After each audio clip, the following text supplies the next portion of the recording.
নমস্কার, তোমাদের সকলের প্রিয় পাঠশালায় আরো একটি নতুন ক্লাসে তোমাদের সকলকে জানাই স্বাগত। আজকে তোমাদের সাথে আলোচনা করব ক্লাস 3 তৃতীয় পর্যায়ক্রমিক মূল্যায়নে রায় মডেল কোয়েশ্চেন ব্যাংকের পরিবেশের পঞ্চম নম্বর স্কুলটির প্রশ্ন উত্তর। তাহলে দেখে নাও কি কি প্রশ্ন আছে। প্রথমেই আছে সঠিক উত্তরটি বেছে নিয়ে বাক্যটি পুনরায় লেখো। পৃথিবীর একমাত্র উপগ্রহ সূর্য, বুধ না চাঁদ? চাঁদ। তাহলে তোমরা লিখবে এইভাবে, পৃথিবীর একমাত্র উপগ্রহ চাঁদ। তারপরে প্রশ্নটি আছে জল, বাতাস, মাটি এগুলি হলো খনিজ, প্রাকৃতিক, বাগিচা সম্পদ। প্রাকৃতিক সম্পদ। অমাবস্যার পরের দিন কৃষ্ণপক্ষের প্রথমা, শুক্লপক্ষের প্রথমা, শুক্লপক্ষের দ্বিতীয়া। কি হবে অমাবস্যার পরের দিন শুক্লপক্ষের প্রথমা। ছায়া সবচেয়ে ছোট হয় সকাল 10টায়, দুপুর 12টায়, বিকেল 3টে। দুপুর 12টায় ছায়া সবচেয়ে ছোট হয়। সিগন্যালে সবুজ, কমলা, লাল আলো দেখে রাস্তা পার হওয়া উচিত। সবুজ আলো দেখে রাস্তা পার হওয়া উচিত। তারপরে দুইটা বলেছে একটি বাক্যে উত্তর দাও। একটি প্রধান প্রাকৃতিক সম্পদের নাম লেখো। একটি প্রধান প্রাকৃতিক সম্পদ হলো মাটি। বাড়ি তৈরি করাকে কোন শিল্প বলা হয়? বাড়ি তৈরি করাকে নির্মাণ শিল্প বলা হয়। নির্মাণ শিল্প। পূর্ণিমার সন্ধ্যায় চাঁদ আকাশে কোন দিকে ওঠে? পূর্ব দিকে ওঠে। পূর্ব দিকে। কোন আলো বিপদের সংকেত? লাল আলো বিপদের সংকেত। দিগন্ত রেখার অপর নাম কি? দিগন্ত রেখার অপর নাম দিকচক্র রেখা। দিকচক্র রেখা। মানুষের কোন যন্ত্রটির কাজ বন্ধ হলে নাড়ি স্পন্দন থেমে যাবে? হৃৎপিণ্ডের। হৃৎপিণ্ড। হৃৎপিণ্ড। এই পৃষ্ঠায় কি কি প্রশ্ন আছে দেখে নেওয়া যাক। বাগানের ফলকে কি সম্পদ বলে? বাগিচা সম্পদ বলে। বাগিচা সম্পদ। কাগজ তৈরির কাঁচামাল কি? ঘাস। কাগজ তৈরির কাঁচামাল হলো ঘাস। মানুষের শ্বাসযন্ত্র কোনটি? ফুসফুস। মানুষের শ্বাসযন্ত্র হলো ফুসফুস। ছায়াপথে কি থাকে? ছায়াপথে থাকে ধূলিকণা, ধূলিকণা, গ্যাস ও তারা। ধূলিকণা, গ্যাস ও তারা। তারপরে তিনেরটা বলেছে শূন্যস্থান পূরণ করো। পূর্ণিমার পর থেকে ড্যাশ শুরু হয়। পূর্ণিমার পর থেকে কৃষ্ণপক্ষ শুরু হয়। কৃষ্ণপক্ষ শুরু হয়। ড্যাশ মাটিতে গাছপালা তাড়াতাড়ি বেড়ে ওঠে। উর্বর মাটিতে গাছপালা তাড়াতাড়ি বেড়ে ওঠে। শরীর খারাপ হলে ড্যাশ উদ্যমে ঘাটতি হয়। শরীর খারাপ হলে কাজের উদ্যমে ঘাটতি হয়। কাজের। তারপরে আছে পুকুরের জল বাষ্প হয়ে যায়, সেই বাষ্পই ড্যাশ। সেই বাষ্পই হলো মেঘ। সেই বাষ্পই মেঘ। তারাগুলো আকাশে ড্যাশ দিক থেকে ড্যাশ দিকে সরে যায়। পূর্ব দিক থেকে পশ্চিম দিকে সরে যায়। পূর্ব দিক থেকে পশ্চিম দিকে সরে যায়। আসলে আকাশের কোনো ড্যাশ নেই। আসলে আকাশের কোনো সীমা নেই। সুস্থ শরীর আমাদের ড্যাশ তৈরি। সুস্থ শরীর আমাদের ড্যাশ হতে পারে। সুস্থ শরীর আমাদের সম্পদ হতে পারে। ঘৃতকুমারী, ঘৃতকুমারী গাছ থেকে ড্যাশ তৈরি হয়। ঘৃতকুমারী গাছ থেকে ঔষধ তৈরি হয়। নাটকে যারা অভিনয় করেন তারাও ড্যাশ। তারাও অভিনেতা। তারাও অভিনেতা। তারপরে চারটা বলেছে দেখো, নিম্নলিখিত প্রশ্নগুলির 2-3টি বাক্যে উত্তর দাও।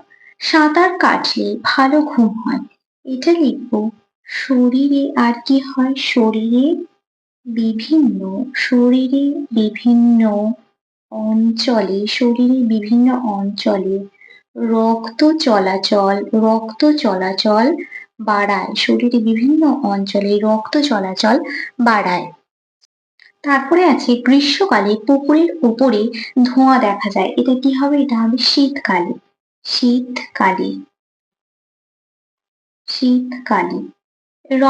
রামধনুতে 7টি রং কি কি? বেগুনি, নীল, আকাশী, সবুজ, হলুদ, কমলা, আর লাল। বেগুনি, নীল, আকাশি, সবুজ, হলুদ, কমলা আর লাল। মাটির নিচ থেকে জল তোলা সহজ, কিন্তু নিচে জল পাঠানো সহজ নয়। এটা কি হবে? নদী, সাগরে, কাছাকাছি, কাছাকাছি অঞ্চলে, নদী সাগরের কাছাকাছি অঞ্চলে কিছুটা কিছুটা জল যেতে পারে। তারপরে বলেছি মাদুর শিল্পের জন্য কাঁচামাল হিসাবে লাগে পলিথিন। কি লাগে? লাগে মাদুর কাঠি, ঘাস লাগে, মাদুর কাঠি, ঘাস লাগে। তারপর পাঁচেরটা বলেছি নিম্নলিখিত প্রশ্নগুলির ২-৩টি বাক্যে উত্তর দাও। ঘরোয়া শিল্প বলতে কি বোঝো? উদাহরণ দাও। এই শিল্পের অপর নাম কি? এটা তোমাদের খাতায় লিখে দেখাচ্ছি, দেখো। ঘরোয়া শিল্প, ঘরে বসে অল্প পরিমাণে যে জিনিস বানানো হয় তাকে ঘরোয়া শিল্প বলে। যেমন মাদুর বোনা, বেতের ঝুড়ি তৈরি। এই শিল্পের অপর নাম হলো কুটির শিল্প। তারপরে প্রশ্নটি আছে জলের ৩টি ব্যবহার লেখো। জলের ৩টি ব্যবহার। জল সেচের কাজে ব্যবহার করা হয়, শিল্প ও বাণিজ্যের জন্য ব্যবহার করা হয়, রান্নার, খাবার, স্নানের, জামা কাপড়, বাসনপত্র ধোয়ার কাজেও জল ব্যবহার করা হয়। তারপরে প্রশ্নটা বলেছি গাছ জন্মাতে গেলে কি কি দরকার? গাছ জন্মাতে গেলে জল, বায়ু, মাটি ও আলো দরকার। গ্রহদের সঙ্গে তারাদের দুটি তফাৎ লেখো। আমরা কোন গ্রহে বাস করি? তাহলে এই প্রশ্নের উত্তরটা তোমাদের খাতায় লিখে দেখাচ্ছি। দেখো লিখেছি গ্রহ আর তারা। তারা বা নক্ষত্র তোমরা যে কোনো একটি বলতে পারো। গ্রহে নিজস্ব আলো নেই, তারা বা নক্ষত্রের নিজস্ব আলো আছে। গ্রহ নক্ষত্রকে কেন্দ্র করে ঘোরে, আর নক্ষত্র গ্রহকে কেন্দ্র করে ঘোরে না। গ্রহ নক্ষত্রের তুলনায় ছোট, নক্ষত্র গ্রহের তুলনায় বড়। তারপর প্রশ্নটি কি বলেছে? আমরা কোন গ্রহে বাস করি? আমরা পৃথিবী গ্রহে বাস করি। পৃথিবী। শহরে রাস্তা পারাপারের যে কোনো দুটি নিয়ম লেখুন। শহরে রাস্তা পারাপারের দুটি নিয়ম। রাস্তা পার হওয়ার জন্য ফুট ওভারব্রিজ ব্যবহার করুন। ওভারব্রিজ না থাকলে জেব্রা ক্রসিং ব্যবহার করুন। দুটির একটিও না থাকলে সতর্কতার সঙ্গে রাস্তা পার হন। মোবাইল ফোনে কথা বলতে বলতে রাস্তা পার হবেন না, এতে দুর্ঘটনার ঝুঁকি বাড়ে। আরো নিয়ম আছে এখানে, যেহেতু দুটি বলেছে তাই এখানে দুটি নিয়ম লিখে দেখালাম।